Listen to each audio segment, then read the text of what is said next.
gusto saludarte y que me regales tu tiempo para poder reflexionar en tu podcast de una crianza compartida. Soy Pía y te sigo invitando a abrir tu mente, tu corazón, para lograr amar, comprender, aceptar a tus hijos de forma incondicional y que ellos vivan y se sientan así. Quédate porque hoy estaré respondiendo las dudas que me has hecho llegar.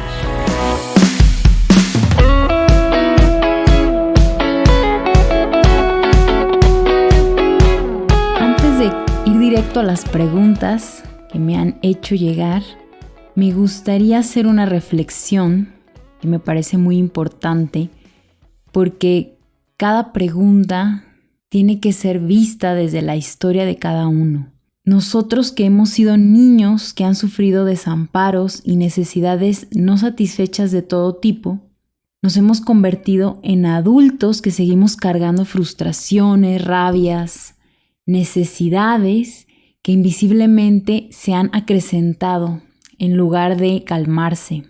Por lo tanto, los niños que hoy estamos criando llegan al mundo con padres incapaces de prodigarle la permanencia afectiva y la entrega absoluta que ellos requieren, simplemente porque entramos en competencia desde el hambre emocional, claro que de forma inconsciente.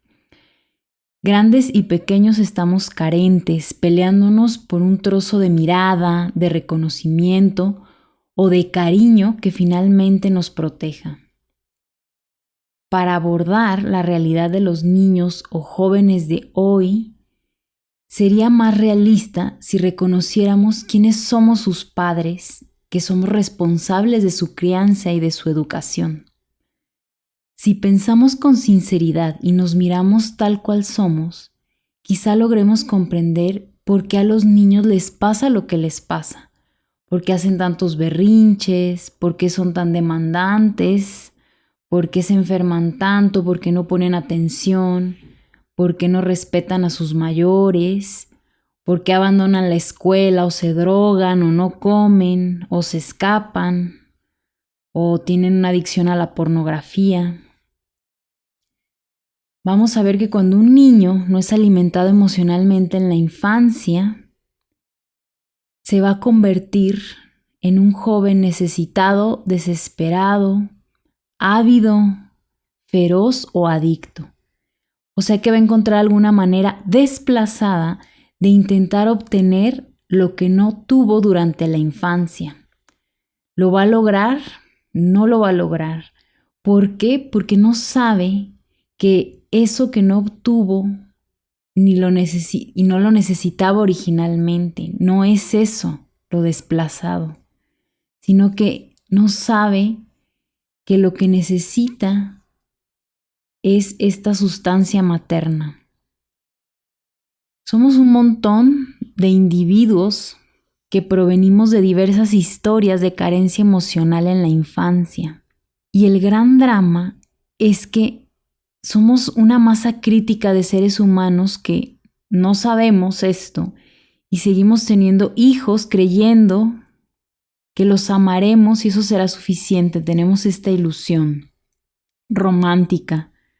Pero amar concretamente a los hijos todos los días y todas las noches requiere comprender de dónde venimos para entender las contradicciones profundas que sentimos cuando nuestros hijos pequeños nos demandan atención, presencia, conexión y amparo. Y lo más urgente que tenemos que hacer los adultos es tomar la decisión de emprender un camino de conocimiento personal verdadero. Yo, como siempre, les ofrezco la biografía humana que, bien construida, con un profesional dispuesto, atento, entrenado y valiente, para no caer en engaños, abordar nuestra biografía humana con esta buena compañía. Al menos empezaremos a dejar de despreciar las manifestaciones de nuestros hijos o de todos los demás, de nuestra pareja, de nuestros hermanos, amigos, y comprenderemos las razones de unos y otros, porque todos venimos de lugares parecidos. Hay mucho para modificar, para cambiar, y sobre todo desde nosotros mismos, no en el afuera, sino nuestra propia visión de las cosas. Desde ya, ahora no importa quiénes fueron nuestra mamá o nuestro papá, lo que sí nos interesa es qué haremos hoy con nuestra madre interna o nuestro padre interno. O sea que tendremos que decidir cómo nutrir a nuestro niño herido y hambriento para no trasladar esa hambre sobre nuestros hijos. Muy bien, bueno, vamos con las preguntas. La primera es, ¿cómo hacer para que mi hija coma bien? Y bueno, la primera pregunta que nos podríamos hacer a nosotros mismos sería, ¿y yo ya como bien? Yo ya sé elegir los alimentos adecuados que estén en mi casa. Ofrezco opciones de buena comida a mis hijos o desde el principio de entrada yo estoy comiendo cosas que no son saludables y luego quiero imponer a mis hijos a que coman saludable, ¿no? Si yo ni siquiera tengo esos hábitos. Lo primero que hay que saber también acá es que los niños regulan el hambre de un modo más natural que los adultos. La mayoría de nosotros comemos mucho más de lo que necesitamos, pero los niños no. Los niños comen de acuerdo con el hambre que tienen. Por eso es tan importante no dañar esa buena costumbre, de no romper con esa conexión que tienen, la de reconocer cuándo es tiempo de comer y cuándo no. La cantidad de alimento que un niño ingiere es reducida. Si un niño es amamantado, un bebé, no tiene ninguna importancia cuánto come o no, ya que con la lactancia lo obtiene todo, absolutamente todos los nutrientes que necesita, ¿sí? La alimentación complementaria en este caso es más juego, exploración, el olor, los colores, el descubrimiento, ¿no? de estas texturas, tanto en la boca como en las manos, cómo se deshacen, ¿no? Es un juego para ellos. Y fíjense que esto rompe paradigmas. También es importante no tener un horario determinado para ellos para comer, porque ellos no están regulados para almorzar a las 12 del mediodía o para cenar a las 8 de la noche. Y pretender que coman cuando nosotros tenemos hambre es contradictorio, ¿sí? Porque ellos a lo mejor estuvieron jugando muchísimo, les dio hambre antes, o estuvieron más tranquilos y en la mañana comieron un montón y en la tarde ya no tienen hambre. ¿Sí? Observando al niño sabremos rápidamente en qué momentos del día el niño está más hambriento y entusiasmado para comer. Y si, por ejemplo, es a las 4 cuando ya comimos y no tenía hambre o comió alguna cosa pequeña, siempre hay que estar tratando de tener buena comida de buena calidad disponible, ¿sí? En el momento que pidan algo, no dar cualquier cosa que no los va a nutrir o al contrario, ¿sí? Les puede estar provocando enfermedades, ¿sí? Y cuando ellos lo pidan, será mucho más fácil alimentarlo porque come cuando tiene hambre y cuando está jugando. Sí, estas dos condiciones son muy importantes para que el niño incorpore el contacto con el alimento sólido de un modo más natural, feliz, sencillo y en armonía con su crecimiento. Es como nosotros, que nos gusta comer acompañados, platicando. Si vamos a un restaurante y comemos solos, hasta incómodo nos sentimos, porque el comer es un momento de compartir, sí, de sentarnos, de platicar. Para un niño también es muy importante a la hora de comer, jugar. ¿Sí? Sin embargo, la hora de la comida en la mayoría de las casas se vuelve la hora de la guerra, la hora de la amenaza, la hora de cómete todo, no te comiste eso, ¿por qué dejas eso? Come bien, si no, no va a haber, no te voy a dar el juguete, no te voy a comprar algo, no va a haber postre, ¿sí? Entonces se vuelve la comida algo pesado, se vuelve una pesadilla para todos y más para los niños, ¿sí? Entonces, en esta hora de comer aparece la exigencia, ¿sí? Lo que debería de ingerir, lo que es indispensable, lo que no se discute. Pero sin embargo, los niños más exigidos y presionados para comer van perdiendo el interés. ¿sí? Se acostumbran a responder al deseo del otro y pierden su energía, se ponen desganados, ¿sí? Ya es un hartazgo hasta ir a comer, ¿sí? La hora de la comida. Luego dejan de registrar el hambre, la elección de los alimentos y el placer de saborearlos. La comida debería ser un ritual, es un ritual sagrado y como tal es momento ideal para aprender a encontrarse consigo mismo y con los demás. No necesitamos fórmulas mágicas para que los niños aprendan a comer, sino momentos que la comida sea un momento de recogimiento, encuentro y armonía. Y en ese clima, todos los niños sabrán reconocer las delicias de los alimentos y del amor parental. Acá, esta analogía entre la nutrición emocional y la nutrición del cuerpo físico va de la mano. Y mientras más exigentes, controladores, sin confiar en ellos para que se autorregulen con esto, si no confiamos y si no vamos cambiando también nuestros hábitos alimenticios, procurando comida buena, comida saludable, realmente nutritiva, que no esté tan procesada, vamos a seguir aumentando, incrementando todos los casos de trastornos alimenticios. Estamos en una gran epidemia de obesidad, de anorexia, de bulimia. Todo esto tiene su raíz acá. Y por eso es tan importante prestar atención en estos temas. ¿Por qué yo no puedo confiar en que mi hijo va a comer bien, que va a saber elegir? Hay niños que ya están muy enviciados con los azúcares, las harinas, todos los alimentos procesados que calman su corazón. Sí, tendríamos que hacer todos una desintoxicación familiar. Y hay mucha información sobre esto. Después hablaremos más a profundidad de todo lo que se debe de hacer en torno a este tema y sobre todo si ya tenemos en casa adolescentes con algún tipo de trastorno o si ya está instaurada la obesidad, ¿sí? Esta comida que calma el corazón, ¿sí? Ya es una adicción. La próxima pregunta dice: a mi hijo lo diagnosticaron con trastorno de déficit de atención.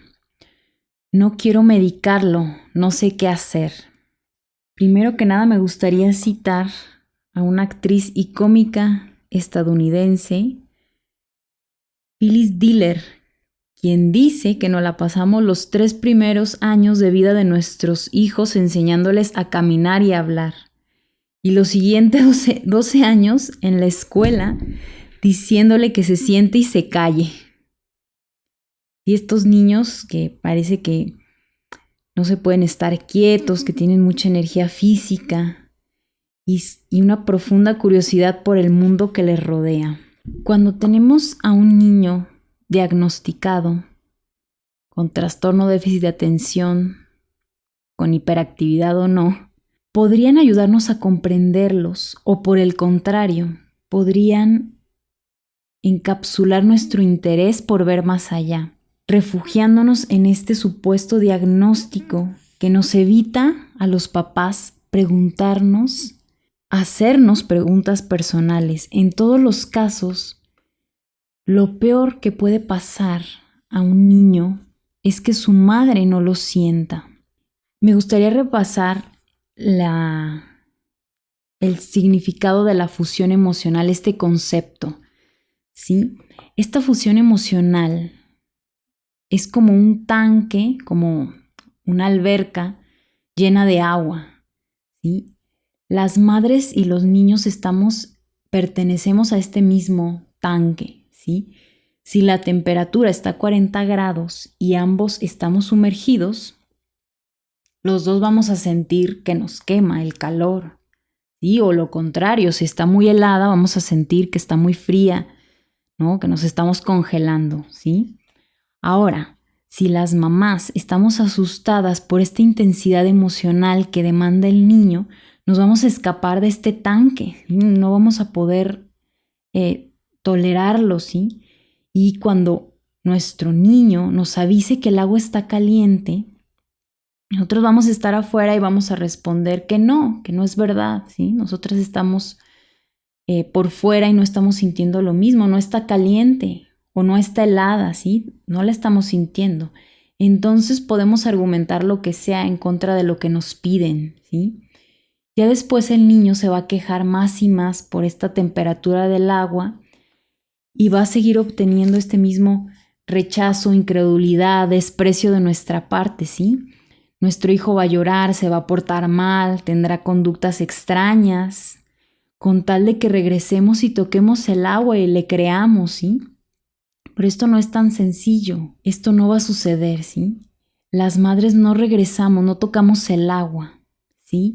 Y seguimos sosteniendo que el agua está bien, ¿sí? Entonces el niño va a estar más desesperado y claro que no va a prestar atención en la escuela. ¿Acaso va a ser importante la geometría frente al desastre de quemarse y que no lo sintamos? Entonces este niño se va a portar cada vez peor. Será derivado a la psicopedagoga, que lo va a derivar a un médico, que lo va a derivar a un neurólogo y después será medicado. El problema es que tenemos a un ejército de niños medicados, ¿sí? Hay una banalización de la medicación que es un desastre. Y vamos a calmar a este niño a fuerza de medicación. Y este niño ya va a terminar por no avisarnos cuando el agua esté muy caliente o muy helada, ¿sí? Se va a lastimar, va a aprender a vivir con estas quemaduras o va a preferir dormir para no sufrir. O en otras ocasiones va a reaccionar exageradamente cuando por error la medicación no lo tenga sometido, domado, ¿sí? Entonces vamos a tener excusas suficientes para mantenerlo aún más drogado, ¿sí? La mayoría de estos pedidos para que los niños se calmen vienen de las escuelas, ¿sí? Esto es lógico porque los niños que están emocionalmente desesperados, la mente no se puede estar quieta, pero nadie se pregunta qué le pasa al niño, sino que queremos que esté en silencio, que esté quieto y le pedimos soluciones a los papás. Los papás se las pedimos a los médicos y los médicos diagnostican algún síndrome de alguno que concuerde más y así resolvemos el problema, ¿no? Niños medicados y los adultos calmados. Y las mamás no nos preguntamos qué nos ha pasado siendo niñas para comprender por qué no podemos acercarnos al tanque de agua caliente desde donde nuestros hijos nos reclaman. Y así vamos a seguir, ¿no? Desconectadas, sin estar atentas a las realidades emocionales y sin preguntarnos, sin hacernos preguntas personales frente a estas dificultades de todos los días, ¿sí? Pero alguna vez tendremos que levantar estos velos que nos tienen cegadas y empezar por el inicio de la vida de cada uno de nosotros y revisando estos niveles de violencia y de maltrato que hemos padecido y observando cómo hemos aprendido a desoír a nuestros propios gritos de dolor. Porque el punto es que hoy no toleramos escuchar eso que nos gritan nuestros niños. La siguiente pregunta va un poco ligada con la pregunta anterior. Bueno, dice, a mis hijos no les gusta hacer tarea y tienen problemas de conducta en la escuela. ¿Qué se deberá a esto? Y bueno, este es un tema que a mí me apasiona totalmente. Me gustaría un poco plantear y cuestionarnos sobre la escuela, ¿sí? Porque esta sería una pregunta muy personal para ver qué pasa con cada niño, ¿no? Sin embargo, vamos un poco de lo general a lo particular, ¿sí? Vamos a reflexionar un poquito acerca de la escuela. No quiero abarcar mucho porque los siguientes episodios me gustaría muchísimo entrar a profundidad en este tema. Es algo que me apasiona. y que ya les estaré contando más sobre mi experiencia con mis hijos y conmigo misma, ¿sí? Y sobre todo lo que he estado investigando y reflexionando y todas mis búsquedas y exploraciones. Pero bueno, el propósito original de la escuela, ¿cuál era? ¿Sí? En sus inicios respondió a las necesidades de las fábricas, ¿sí? Que necesitaban mano de obra calificada, ¿sí? Era el lugar donde se disciplinaba y se igualaba a los niños, ¿sí? En esa época dejaron de tener relevancia las aptitudes de cada niño para estandarizarlos y para que pudieran responder a los requerimientos de las empresas. Un conocimiento básico y todos igual. El problema es que han transcurrido 200 años y la escuela no ha cambiado mucho, ¿sí? Entonces acá van preguntas incómodas. La escuela, tal y como la conocemos hoy, sirve para el despliegue de las habilidades de cada niño. ¿Eso que los niños aprenden en la escuela es relevante? ¿Podrían aprenderlo de otra manera o en otros ámbitos? Vale muchísimo la pena interrogarnos porque la realidad es que los niños, la gran mayoría, no quieren ir a la escuela o a veces sí o a veces les cuesta muchísimo trabajo o no se cuestiona, es sí o sí, ¿no? Pero esto que están manifestando la gran mayoría de niños es una alarma. Y ahí van otras preguntas.